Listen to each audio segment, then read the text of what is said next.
Hey Eventing Nation, I'm here with Barb. She just got finished up with quite a few horses here at Meadows. So why don't you tell us a little bit about who you've got this weekend?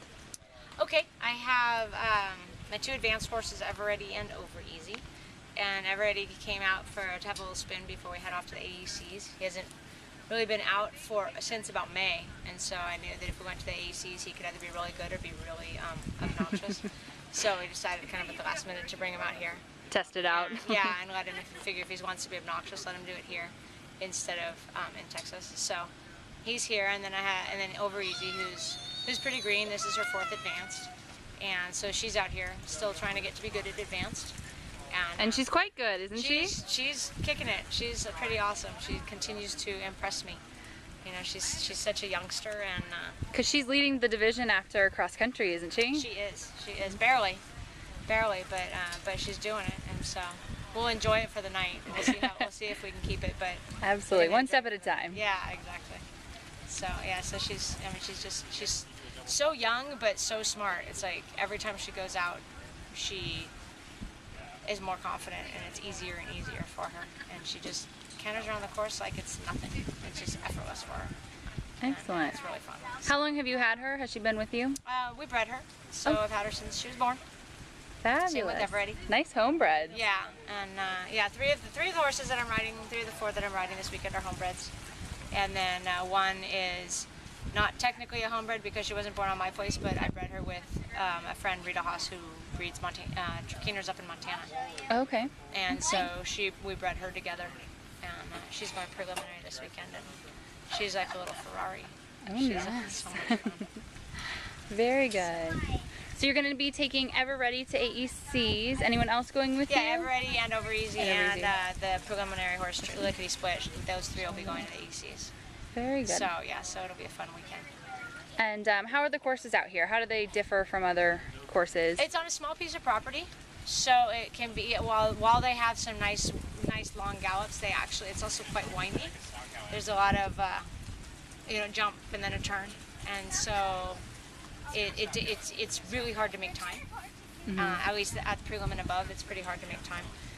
And the courses, they're pretty technical. They ask a lot of good questions, but they're not like maxed out. Everything isn't huge, but it's a great. They're always surprising. Like you look at it going, this isn't very big, or this isn't too bad, and then you actually see quite a few problems in different places on the courses because they're a lot more challenging than you would think right off the bat. And it can be kind of a tough place for if your horse is real spooky or barn sour, because I think they can see so much, and there's so many jumps out there that a spooky horse has challenges with it. Same thing. Jump judges jump judges and boulders. There's these huge boulders out there, and they can always see the barn and the way it loops around. You have to pass the warm-up area like 3 or 4 times. Oh my gosh! And so for a horse that's kind of nappy, that's tough. That can be really, really challenging. But the courses are fantastic. They do a great job with the footing, and they're beautifully built. The fences are all fantastic. Yeah, it looks gorgeous out there. It's really, really nice. It's a lot of fun, and they decorate it really nice, and I love coming here. Absolutely love it. And what's the show jumping look like tomorrow? Have you walked it yet? You know what? I glanced at it. I haven't walked it, so I don't know. All right. Well, probably good. I'm sure it'll be good. It's always fun. So. And you're based in Arizona, right? Mm-hmm. And how is that different, your West Coast eventing versus like a California West Coast eventing? We have to drive to California to absolutely. Basically. For starters. We have a couple of events in Arizona. There's the Coconino Horse Trials, and there's Grass Ridge that's in Sonoyta down by Tucson. And they're lower level. Coconino will run intermediate, and they do a great job up there. And then there's also St. John's, which is a very small event. And so there's not a lot, especially if you have upper level horses going. There's not much to do out there. And so you drive to California a lot. We go to Montana every year. We'll, we go places. We put a lot of miles on the truck. lots of miles on the truck and trailer. It's hot. In the summer we really have to deal with the heat. And although it's been really hot this weekend here, it's actually been, for the most part, almost cooler than it has been at home.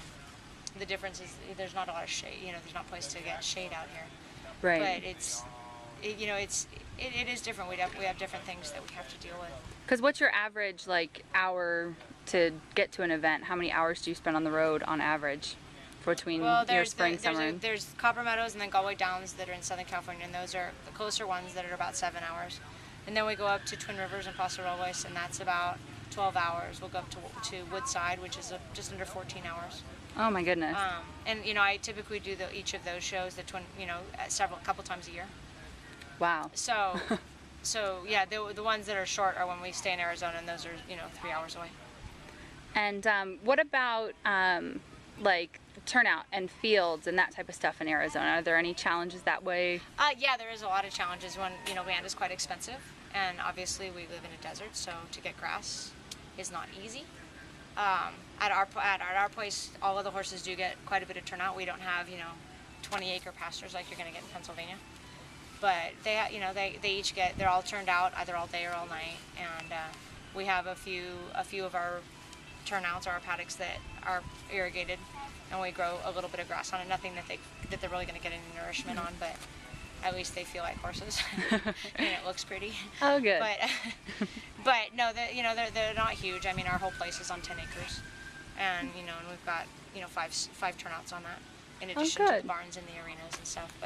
But I know a lot of places in Arizona, you're lucky if your horse can get turned out a couple hours a week.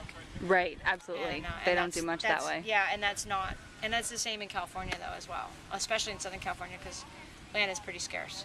And so there's a lot of places. It's like, if you want your horse turned out, you better come out and turn him out in the arena and watch him run around for half an hour or whatever the case is. Mm-hmm. And it's very important for me. It's one of the nice things about owning my own facility, is I can run it the way I want. Absolutely. And so that turnout, I think, is so extraordinarily important. Absolutely, because eventers are such horsemen.